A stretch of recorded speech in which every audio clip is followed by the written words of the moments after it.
Hi, everyone. Good afternoon. Ambassador, thank you for having me and giving me this important podium. Such a difficult situation.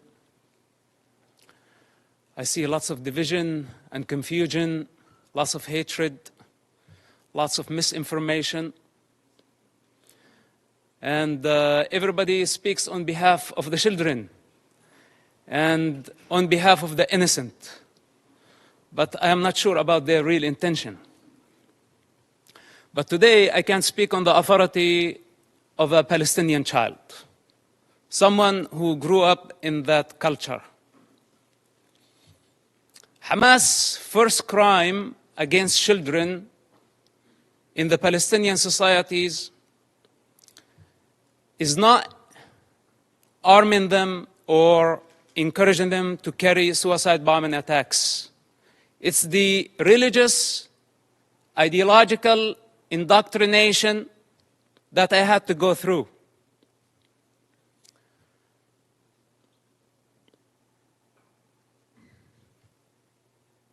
With one intention in mind: to annihilate the state of Israel. This is Hamas' primary goal. In this truth, there is no confusion. I speak as first-hand witness on Hamas and their intention. My father is one of the founders of Hamas movement. I was there when Hamas was born. I was before Hamas was born. And as I said before, I will be there after Hamas is dead.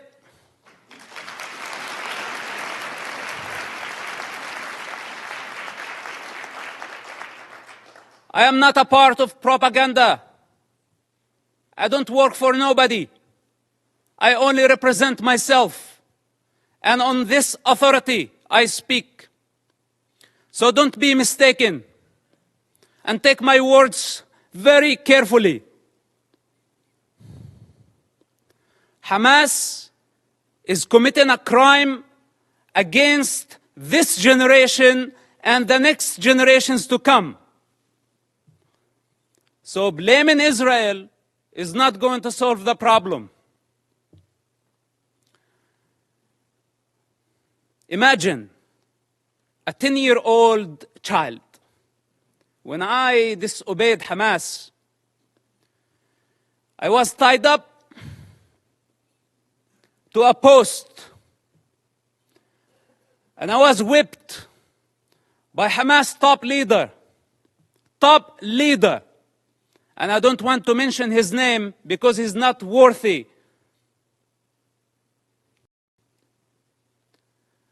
With the electric cable. Every lash, I lost my breath. Until I lost my consciousness. My father was in prison at that time.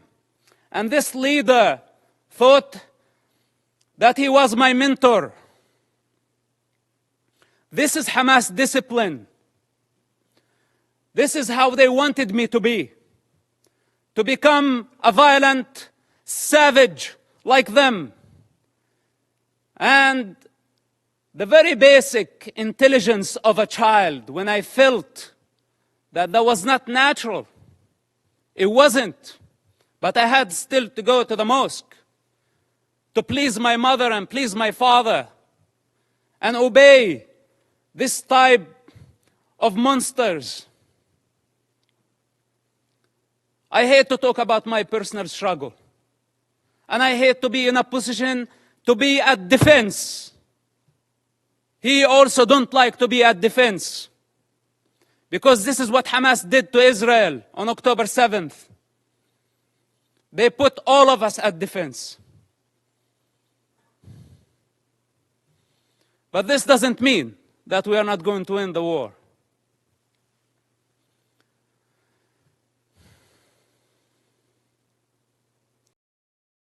growing up in that society, majority of the Palestinians blamed Israel. And as a child, I took it as a Quran. I took it as a holy scripture that Israel was our problem. But then as I grew up, I start identifying the enemy within. The religious authorities, the corrupt leaderships, who basically did not care about children, they did not care about Palestinians, they still don't care about nobody but themselves.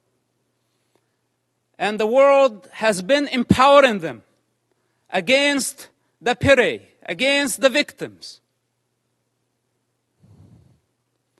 This has to come to an end. Let's put my childhood on the side, because maybe a child does not see things for what they are. Maybe I was very bad. I misbehaved myself as a child to deserve to be beaten up again and again and again by Hamas leaders. And some people say, is it a personal problem? Well, it is a personal problem. Do you have any problem with me having Hamas problem as a personal problem? It is a personal problem. And I swear I will not die before I see Hamas dead. Can I make this a goal to my life?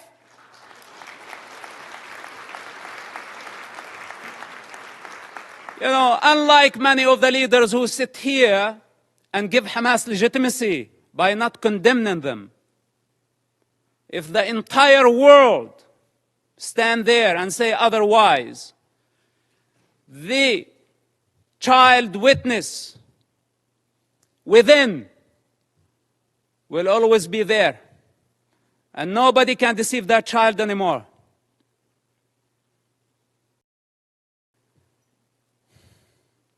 Then, as I grew up, I become the Hamas or the Islamic student movement president in our town. And I became part of the movement. It's just out of the love for my father and our family. I had no other choice, which somehow led me to imprisonment. At the age of 18, just few weeks after my 18th birthday, May 28, 1996.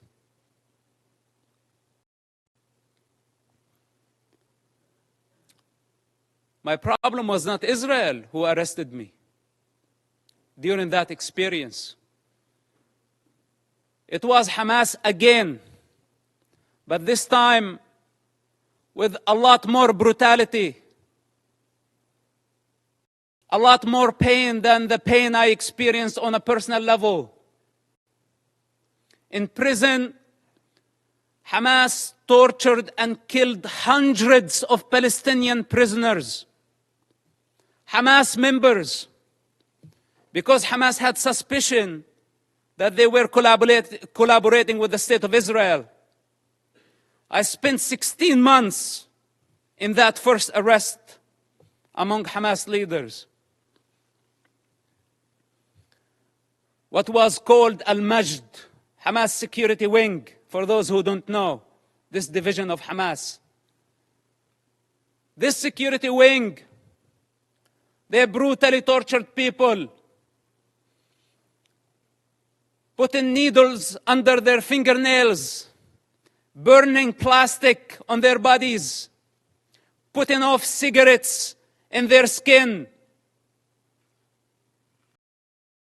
Screams of hundreds of prisoners over that period of time. How could I forget? And I don't wish for any of you to go through such experience to realize what type of monster we are dealing with. It's unfortunate that my father helped establish such an organization. And I don't mean to dishonor him. I love my father and I will always do. I'm not here to dishonor my people. I love my people.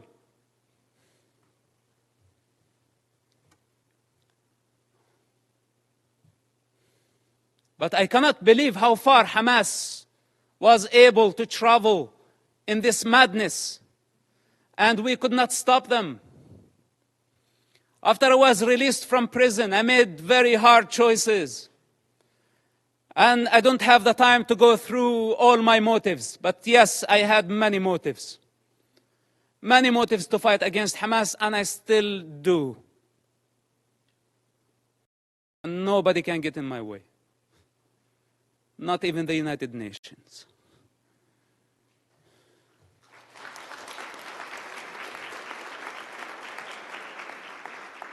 So the choices I made were against any rational mind. I ended up working together with the Israeli intelligence for 10 years. We had a common goal. That goal was to stop suicide bombing attacks. Hamas, for those who don't know, or those who have short memory, carried many suicide bombing attacks during the 90s and the early 2000s. Dozens of suicide bombing attacks where a suicide bomber took an explosive built went to inside a bus and blew himself up, killing all type of people. Not only Israelis. Americans were killed. Europeans were killed. Other nationalities, including Israeli Arabs, including Muslims. Hamas did not differentiate. Take Hotel Park, for example. On a holiday, on the most sacred Jewish holiday, a suicide bomber go into the dinner, blow himself up, kill more than 30 people. Some Holocaust survivors died in that attack. Dolphinarium, some teenagers having fun at the beach. Hamas suicide bomber killed about 18 and wounded dozens. Look up, see how many buses. It did not stop there. Hamas attacked the Hebrew University. 6 Americans were killed in that attack.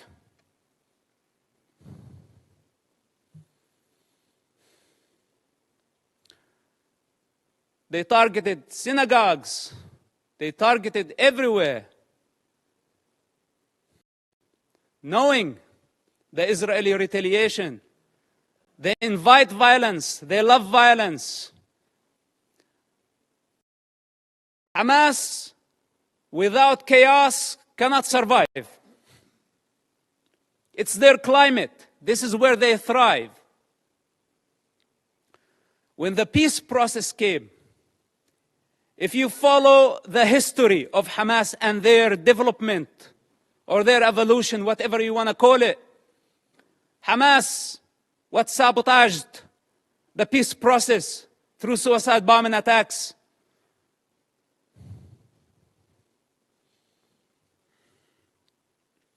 And they don't have a vision. That's the problem. Because nobody can satisfy their ambition when they are waging a holy war. We're not talking about IRA. We're not talking about other political terrorist organizations that we can pressure them, bend them, bring them to the negotiating table. We are talking about a religious group that does not believe in political borders, that wants to annihilate an entire race in order to build an Islamic state. I don't know what else can be said about this group. And I don't know why it's not obvious to everybody that the United Nations fail to condemn them. Bunch of rapists. This is what they are. Lower than animal consciousness.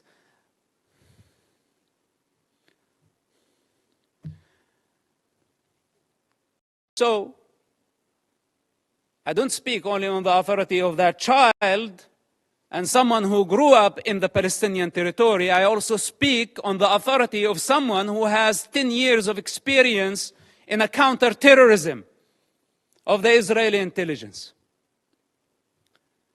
It took us 8 years to capture someone by name Ibrahim Hamid, this mass murderer. 8 years he hid in a small town of Ramallah, less than 20,000 people. It took us 8 years to capture him, while he was sending suicide bombers every other day. It was a big nightmare to capture him. And you know now what they are doing? Why the hostage situation that we have in Gaza? They want him. He's on the top of the list to be released. Ibrahim Hamid, remember his name? Look him up. They want mass murderers to go back to the street. And if you ask yourself, the guy that you saw earlier, Yahya Sinwar, with the child and the rifle, this guy was released just recently, part of the prisoner exchange with Israel, when Israel had to release more than 1,000 Hamas members to return one Israeli soldier back to his mother. And Hamas had a taste to that. So they thought this time they can go and bring 200 hostages and more. So they can bring the only true democracy in the Middle East to its knees. This is why it's a very brutal war. For those who are in the intelligence communities, they understand the significance of this. And they know that that Israel cannot release more Hamas terrorists.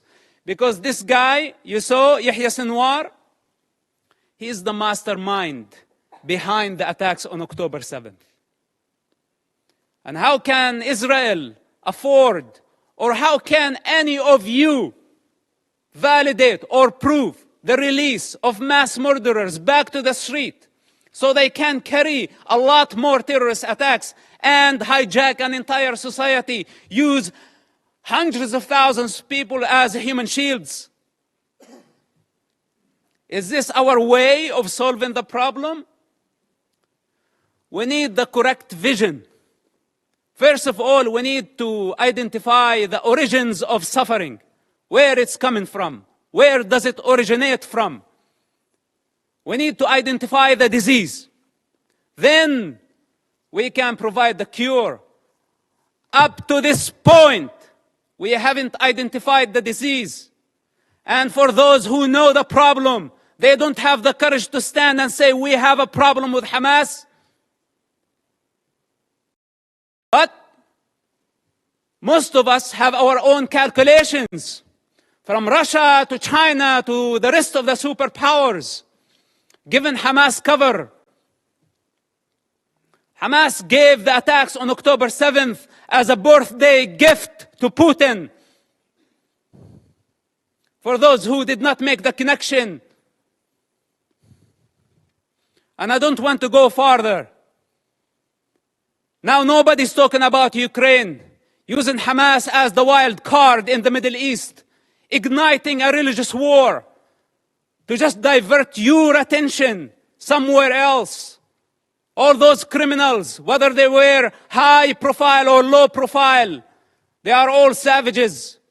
They are all enemies of children and enemies of humanity. The United Nations and the rest of the international community have empowered con men who used what's so-called Palestinian cause to become richer. They were seeking power and wealth. They did not care about the Palestinian people.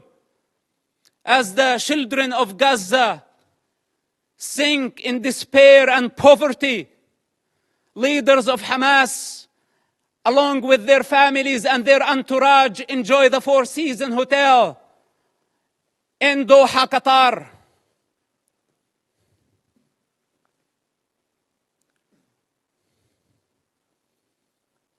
We can continue putting our head in the sand, but then we have escaped our responsibility. I can go on and on for hours, or should I say for 45, 6 years of my life. But I don't have the time. I don't have the time.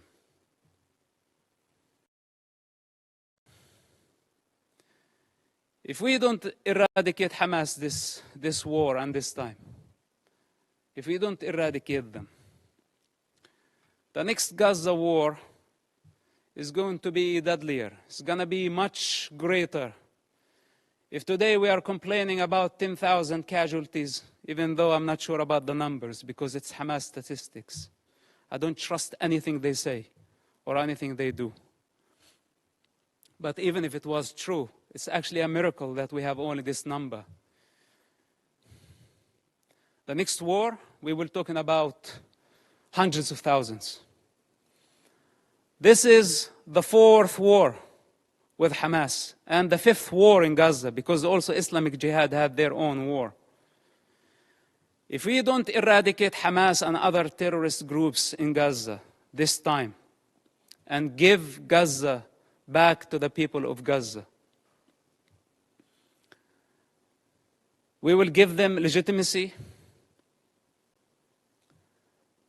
We will show them that we are afraid. And tomorrow, they will come back with vengeance. What made Hamas attack this time a lot stronger than the past wars? Because under the international pressure, we had to negotiate with them. And we had to give them legitimacy. This is what encouraged them and gave them power. You know, Qatar, for example, it's a member of the United Nations, playing the mediator, etc. They could have fooled me. They are the ones hosting Hamas. They are the ones who have been funding Hamas. Russia, Musa Abu Marzouk, a Hamas top leader, was in Moscow just yesterday. Okay, to be more accurate, a week ago. What's this? Where democracies should be united in fighting such savages. All of us saw Hamas. You call a hostage situation, but you want the true term Hamas uses for this? Booty. It's not even hostages. It's not war prisoners. All of us saw Hamas, savage, grab a teenager girl from the neck, pushing her into the unknown. That's your very freedom. That girl represents your freedom.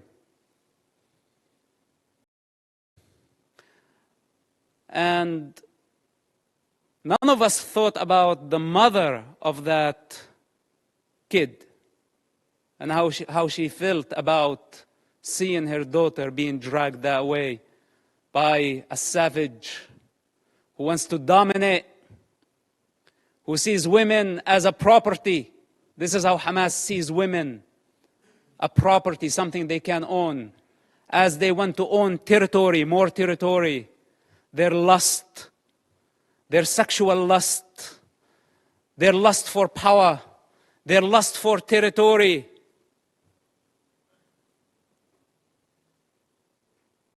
I had to die many times in order to transcend this mentality. So we are talking about a big problem. It's beyond Israel. And here is the danger. And with this, I will conclude. The danger if Israel fail their war in Gaza, which is a brutal war, Because if it was open war, Israel would annihilate Hamas in no time, matter of hours, let's say days. Hamas is finished. But since Hamas strategy, it's a strategic thing of Hamas to take human shields. This crime cannot be forgiven. None of us should forgive this crime. Gambling with children's blood for political gain, it doesn't get worse than this. So Israel now got stained by blood. This is what Hamas wanted to happen from day one. They wanted to sacrifice thousands of children so Israel can take the blame. Digging tunnels and bunkers under hospitals, schools, launching missiles. A Hamas misfire, how many people killed at a hospital, and they went so fast to blame Israel, and the rest of the world listened to them and listened to their propaganda. Nobody is concerned to check what is true and what is false. Whatever that serve our political and short-term interest, we go for it. Suicidal, not knowing that we are going against evolution. We are going against the collective consciousness of humanity. We're going against the interest of children, the defenseless children who has no one to speak on their behalf. They don't have the power to discern. And yes, they are dying. But who's causing all this death? Blame is the cheap way. It's the way of the coward. Those who have the courage take responsibility. They don't blame.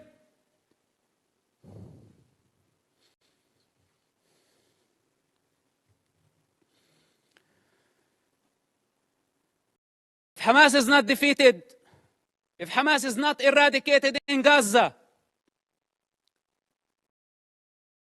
we will set the model.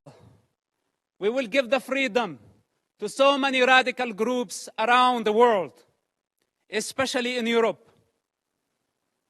Because many of ISIS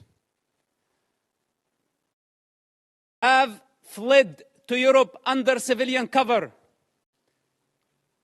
They are sleeping cells in Europe. And there is a migrant problem in Europe. And there is an Islamic problem in Europe. And this is just a warning. If you really care for the global security, and I speak as a person who was part of the counterterrorism effort against radical Islamists, if Hamas is not defeated in Gaza, it will inspire many groups around the globe. They will see that few thousands of savages can blackmail the international community, the superpowers, and bring democracies to their knees. Many of them are watching now, and many of them are very happy about how the world is responding. And many of them are satisfied to see the state of confusion and fear and anxiety. This is the time to get united. Because if Israel fails in Gaza, all of us, we will be next. Thank you for listening, and thank you for giving me the opportunity. May God bless all of us and protect our children, not only the Palestinian children, but also the Israeli children. Bring the hostages back to their families. And may God bring peace to this divided world. Thank you very much for listening.